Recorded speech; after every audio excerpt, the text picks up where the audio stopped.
Cinema কিন্তু 3Dতে দেখেই বেশি মজা, কিন্তু তার মানে তো এটা নয় যে আমরা অর্গানিক কেমিস্ট্রির সমস্ত মলিকিউল আমরা 3Dতে লিখতে বা আঁকতে পারবো। তার জন্য একটা ইজিয়েস্ট ট্রিক আছে যাতে করে আমরা 3D থেকে 2Dতে কনভার্ট করতে পারি।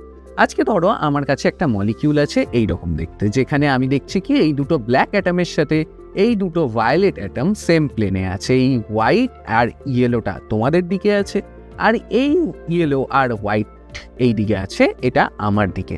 এবার এটাকে যদি আমাকে 2Dতে রিপ্রেজেন্ট করতে হয়, আমি কিভাবে রিপ্রেজেন্ট করব? চলো দেখি। যদি এই মলিকিউলটাকে আমি এইরকম বরাবর একটা সিগমা বন্ড বরাবর এইরকম ঘোরাই, তাহলে দেখো ভায়োলেট দুটোই কিন্তু সেম দিকে চলে আসবে। এটা হচ্ছে ফার্স্ট স্টেপ।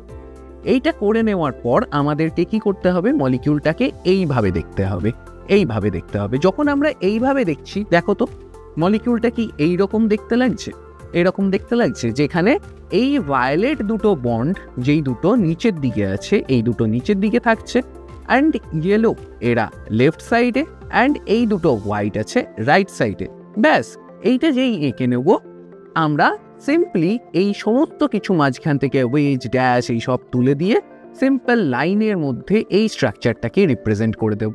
আর এটা হচ্ছে ইজিয়েস্ট ট্রিক যাতে করে আমরা একটা 3D মলিকিউলকে 2Dতে রিপ্রেজেন্ট করতে পারি।